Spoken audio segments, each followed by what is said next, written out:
Baugh on the left-hand side. Remember, team card holder number 16 on our Play of the Year leaderboard. Then Todd Anderson, number 10, who is someone who actually played Dredge at that Syracuse Open, but did not have a great weekend. He won the Standard Classic that weekend, but he did not do very well with Dredge. So he's playing Bantel Eldrazi, and I think this is a tough pairing for him. I would imagine this is a solid matchup for Dredge. Bantel Eldrazi is not the fastest deck on the planet. It attacks mostly on the ground, meaning that Bridge from Below and Prize Amalgam are solid blockers for the matchup, and doesn't really interact with the graveyard either. So. If this Dredge deck is decent, I have to imagine matchups like this are very positive for it. Insolent Neonite is going to allow Jacob to draw and dredge and do everything he wants to do, and now he's going to dredge a Grave Troll here, so he's going to take a look at the top 6 cards, turn them over, Conflagrate, Prized Amalgam, Bloodgasp. Boy, he's got a Dalkmore Savage as well. He is living well. Magic as imagined by Richard Garfield. Yes, the dredge mechanic. Here's another Insolent Neonite. He will sacrifice that. This will allow him to discard Grave Troll. Now he'll draw a card. Bloodghast, Life in the Loam, Narcomoeba. A bunch of other goodies as well. Narcomoeba's going to come on back. Okay, Grave Troll's in the hand. Jacob taking a long look through the graveyard. He's got a land to play in Dalkmore Savage, which means Bloodghast will trigger. So 2 on the way back from the graveyard. Now, let's make it 3. Now, Prized Amalgam will trigger. And that's his second turn. Todd is going to play Path to Exile. Oh, you like that turn? That was a nice turn. There you go. Gets a round of applause from Patrick. Todd will draw another copy of Path to Exile. This is a Matter Shaper. So can Todd overcome all the knuckleheads? Now, you mentioned Bridge from Below, but what you may not realize that Bridge from Below is starting to be removed from this deck so much, in fact, that Jacob Baugh has none in his deck. And just up to 4 copies of Conflagrate as another graveyard payoff card. Okay, I buy it. My point stands that this matchup seems very rough. I don't think it's good for Todd.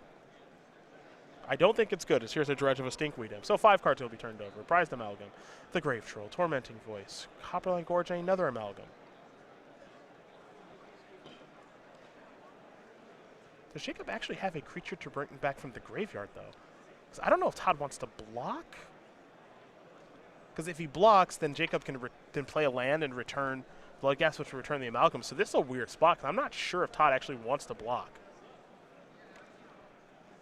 It's super risky, but also, you know, not blocking, and then Baugh can even just cast Stinkweed Imp if he wants to. Yep. Yeah, I don't think, Todd didn't block. Just took the 7. Gonna go down to 12. Let's see what this is. But remember, there's a Conflagrate in the graveyard already, so Anderson also just can't take these hits indefinitely. Because then he gets punched in the face pretty hard. Discarding 4 cards, looks like Baugh will. Yes. I love it. Gonna shoot his own Bloodghast. And now he'll play his land for the turn, which means he'll get back his Bloodghast, which means that Prize Amalgams will trigger. And I think Todd, it was one of those scoop motions, but he's not going to concede just yet. Drew a copy of Reality Smasher.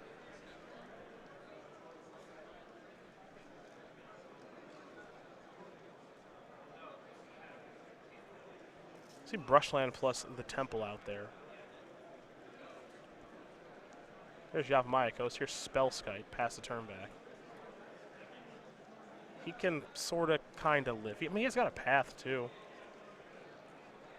Yeah, but Jacob's got everything. And it's so trivial for Jacob to just keep going wide here. He's going to dredge Life in the Loam, which means he's going to have guaranteed land drops. Mana Confluence providing the green mana. Here come the blocks from Anderson.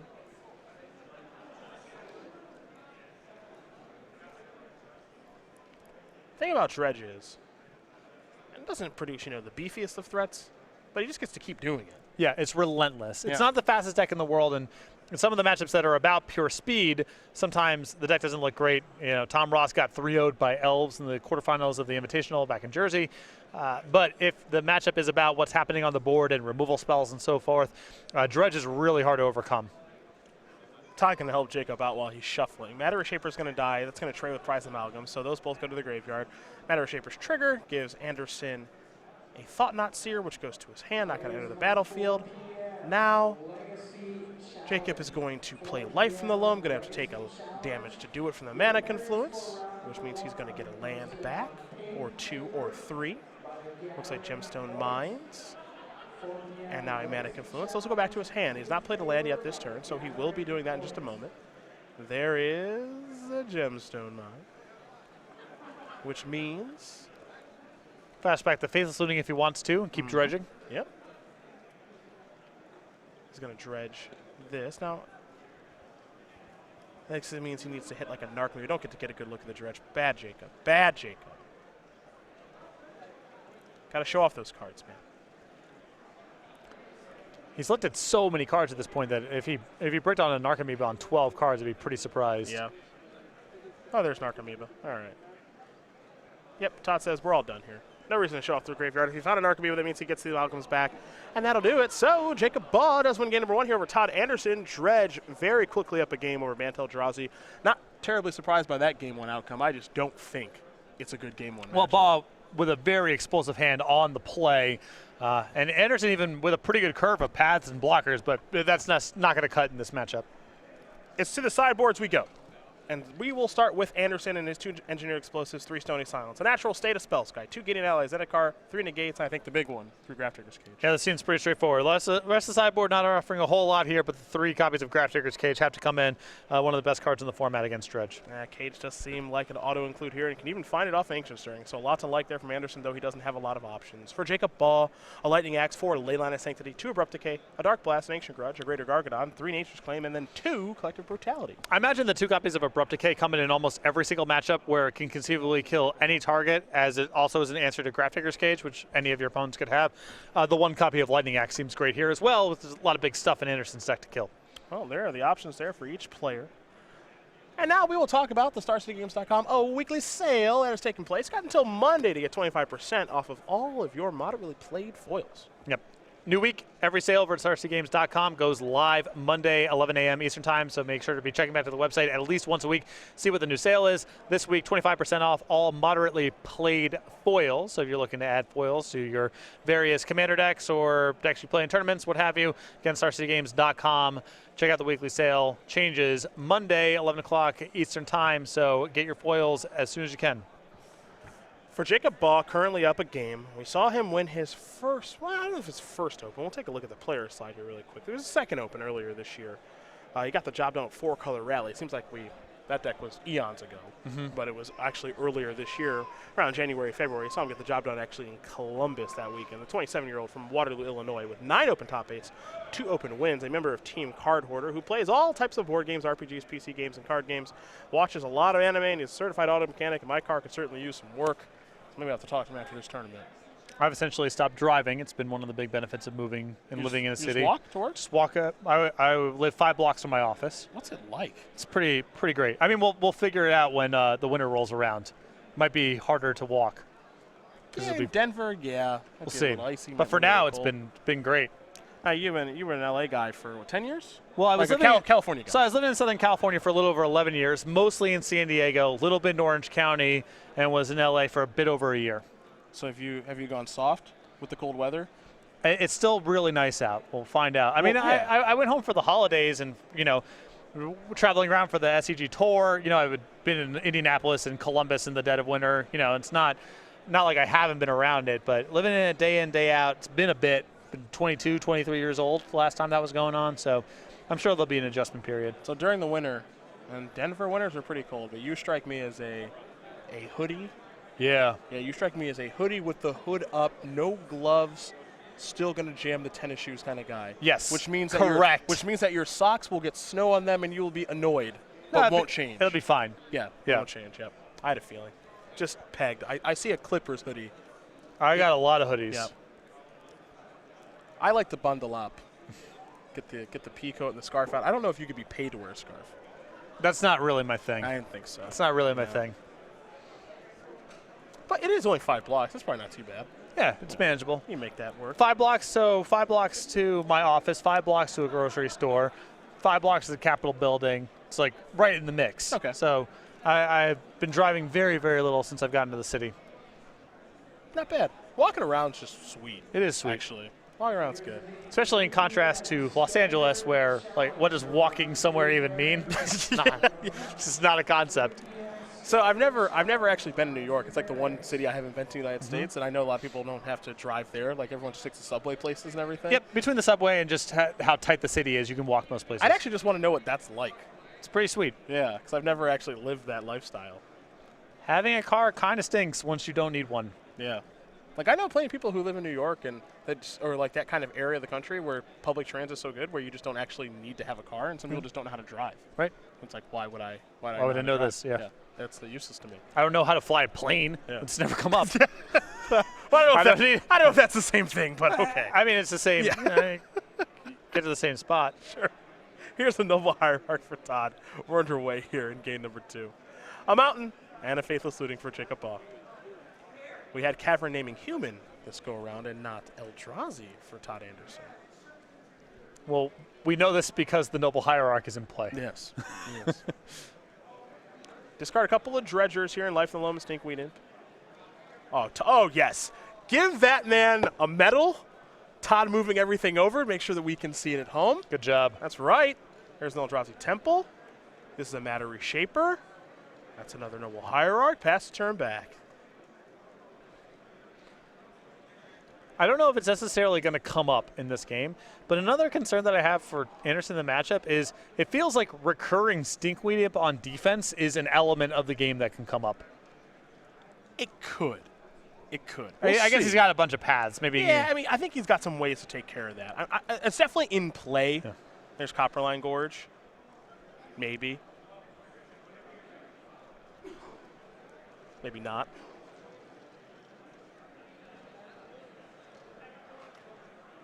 So this is curious. I think Baugh accidentally drew. I don't know if it was an accident. Yeah, I think he wants to leave. Just get one more draw step if he's going to get back the Stinkweed Imp anyway. All right. 2, 3, 4, 5. Decent dredge. Grave Troll's in there, so I get to dredge that now 2. So here comes 6 cards. Narcomoeba's going to come. Abrupt Decay, Mana Confluence, Gemstone Mine, Faithless Looting for later in the game. So Narcomoeba's going to come, but it's not going to bring any prize amalgams back with it. And that's it for Baugh's second turn, so not all that exciting. Engineer Explosives the draw here for Anderson. Matter Reshaper in for 5 because of Double Exalted.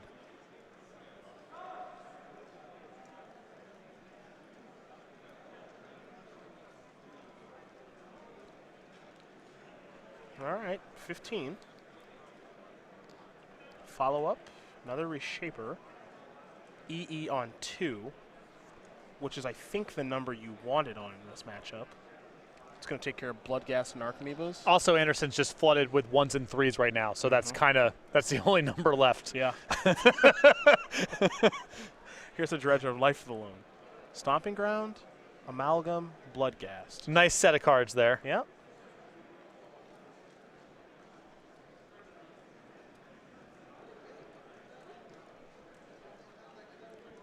You can loan back the lands, play a land for the Bloodghast. Amalgam comes back. There is Loam. It's going to get back at least 1 Copperline Gorge, along with a Gemstone Mine and a Mana Confluence. So, those go to the grip.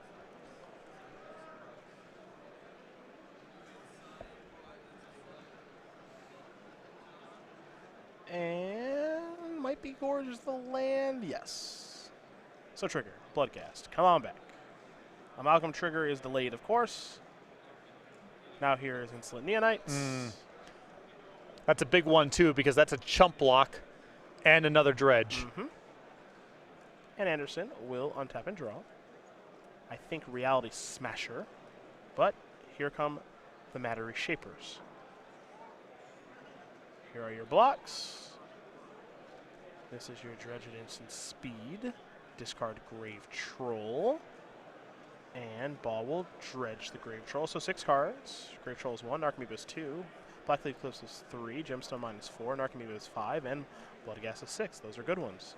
But again, remember, there's Energy Explosives on 2 on the battlefield. Which is why I like Baugh chump blocking with the Narcomoeba there. He knows it's likely that Anderson's going to go ahead and pop the E anyway, so he wants to get the chump block in while the getting's good. And actually, I believe the draw step actually may have been Thought Not Seer, pardon me, but we're going to take a look at the hand of Stinkweed Imp, Natural State, Tormenting Voice, Grave Troll, a couple of lands. Looks like he's going to take Natural State. Oh, by the way, we are approaching recurring Stinkweed Imp territory. You said the game is starting to take that shape a little bit. Pardon me, not Natural State, Nature's Claim. Different artwork. My apologies there. Very good against Exalted, by the way. Oh, Stinky. I've hardcast many a Stinky in my day. I mean, in draft, that thing was Busted. busted. Yeah. Seal of Doom meets Dredge. About as fun as you can get in draft. And occasionally deals the opponent 1. Another Dark Amoeba. Bloodghast, Gemstone Mine, Mountain, Life in the Loam, and Conflagrate.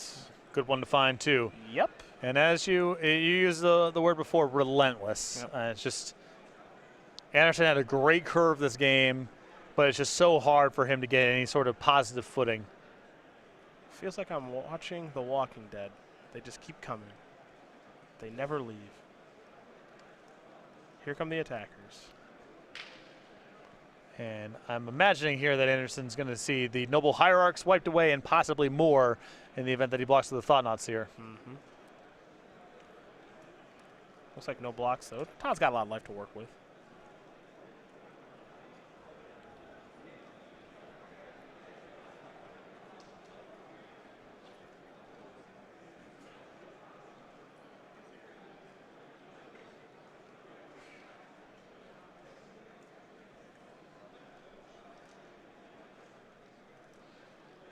But, I mean, I think he's thinking about that Conflag right now. It's just how he wants to go about using it. Yeah, I mean, So powerful right now. I feel like it's a no-brainer to take care of the Noble Hierarchs if you can and try to pin the mana a little bit here. There is Conflag. If it's... How many does he want to discard?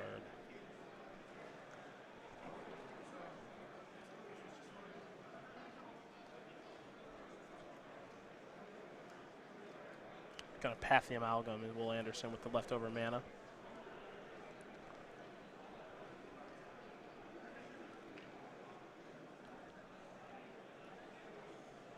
I mean, Todd in a weird roundabout way, like, I mean, it's got a pretty good board, you know? Yeah, the board's not bad. The absence of trample, though, is kind of problematic. Yeah, that's not the only thing missing. Given that Baugh could be chumping. And in fact is approaching a spot where he might be able to just dredge back a Grave Troll and cast it. Yep. Like, that's starting to become a thing. I think Stinkweed Imp on defense could be a thing in a couple of turns. You know, Baugh's just got a lot of different options here of how he wants to manage this game. Not that Anderson has nothing going on, but it's kind of low power in comparison to what Baugh's doing. Here's Tormenting Voice. 6 cards, one of which Surprise Amalgam. The rest don't matter too much. He's already used 3 Narcomoebas, maybe all of them. He might have all 4. Realistically, he's going to dredge Stinkweed Imp. So Copperline Gorge. He might actually... He may have exhausted himself of relevant things to do. Anderson will draw. He's going to blow EE, kill everything. Get in here for 4, 5, 6, 7, 8, 10. Play a Temple Garden, pass the turn back. Remember, Prize Amalgam comes back tapped. Mm-hmm. Bloodghast can't block. Todd's not low enough that Bloodghast is going to come back and have haste. If Jacob's plan is to just replay a Stinkweed Imp, okay, whatever. Just attack, pass, and kill you.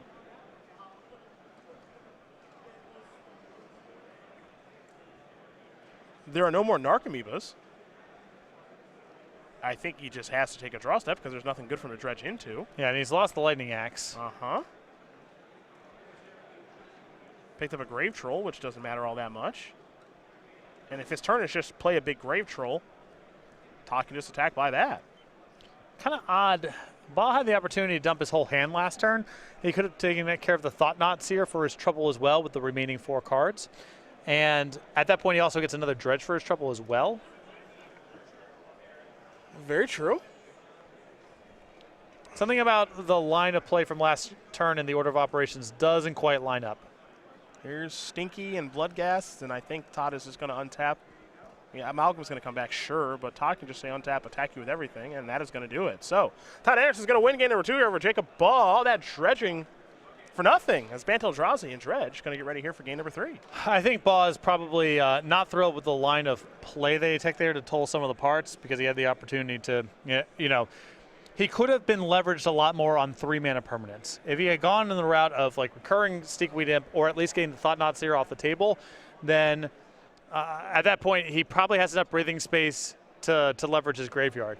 As it stood, he kind of didn't protect himself and made sure his board was nothing but 2-cost permanents, so he just couldn't beat Engineer Explosives and Alpha Striking twice. Feels like that's avoidable with the tools that he had. Yeah, I mean, he got to do everything he wanted that game, right? Right. He saw 3/4 of his deck, Yep. dredged everything, found all the Narcomoebas, amalgams, all that stuff, and then ended up losing. So Anderson found a way. The Conflagrate, not kill anything meaningful, and then also not protect yourself line, I feel like there's got to be a better path than the one that he found. Well, game number 3 going to be underway here in just a moment, but we're going to talk about the wonderful promotion when it starts the games. It is, of course, El Game Night Reno.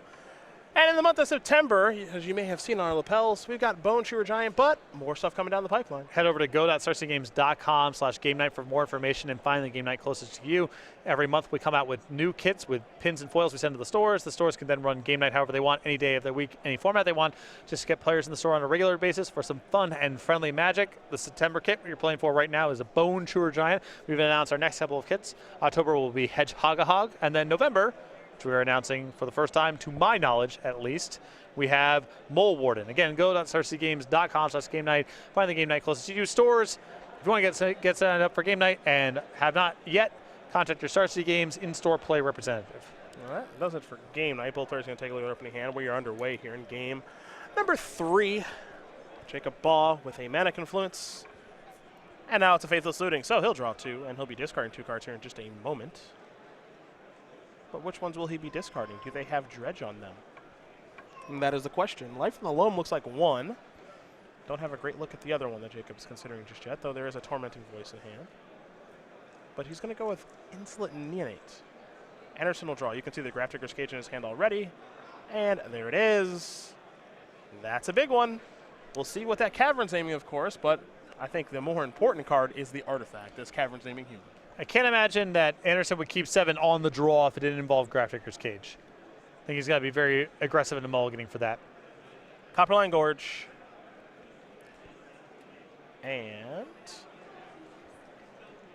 Tormenting Voice. Baugh will be discarding a Gemstone Mine. And 2 cards on the way. He's on the search for Abrupt Decay or one of his Nature's Claims. That is another copy of Cavernous Souls, and it's just a boring passing of the turn here. That one is naming Eldrazi. So an Eldrazi and human are taken care of here for Anderson. Real lack of, I would say, colored mana. Yep. Would you say? And maybe land drops, period. Yeah. But I guess this, I mean, we're going to see right now, is Grafdigger's Cage a card that this Dredge deck can beat if it doesn't kill? I think it's possible. It's definitely challenging, but I've heard stories. I've not seen it firsthand. Black Cleave Cliffs. Oh, there it is. Well, that's step 1. Yeah. That's a 3/3. Oh, second Grafdigger's Cage. All right, he's cage flooded. Classic cage flood. All right, well, this is one way to beat Grafdigger's Cage. You know, he's got a Lightning Axe, he's got Kill Spell left over. I mean, we look all right. Yep. Just how we drew it up. Draw a card. These are Stinky! Yeah. See, these are my favorite wins with Dredge, is when it happens this way. Just going to grind you down. Oh, yeah. Let it rip. Man, he lost a Gemstone Mine. He's going to pick that up. It'll come in with 3 mining counters. And El Stinkerino. Let's go back over to Anderson.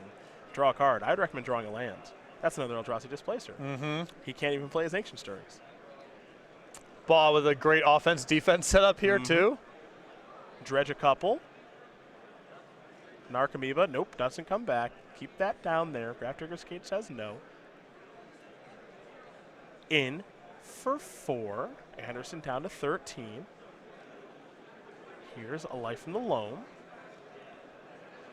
Baugh going to get back Gemstone Mine. Going to play Gemstone Mine.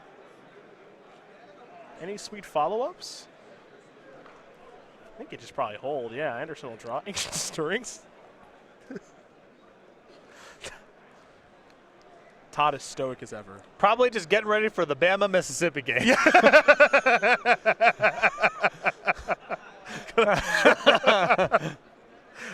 Anderson will dredge Life in the Loam. Now we got Grave Troll ready to rock. You're gonna hard cast it. It's gonna be pretty big. I mean, big enough. Like if it's a 3/3 or a 4/4, you're happy. He's got Lightning Axe as a leftover. He's got a kill spell rolled up. 4/4.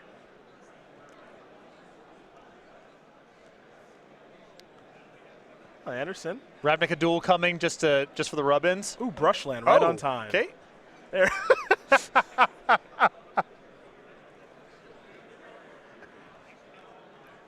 Displacer, is it you? Can you save me? All right, it's going to try. Todd has to take 0 to play that because of the cavern. So he's at 9. Baugh will untap and draw. He's going to dredge another Grave Troll. So 6 cards down there. Oh, Conflagrate will probably. Yep. Cage. Yep, Cage, nope. But just another Grave Troll in the hard cast. Yep.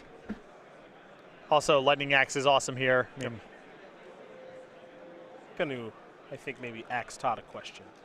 Let's see. Let me axe you something. Yeah, here's a Life in the Loam first. Get a couple of lands back, will Jacob Baugh. Copperline Gorge.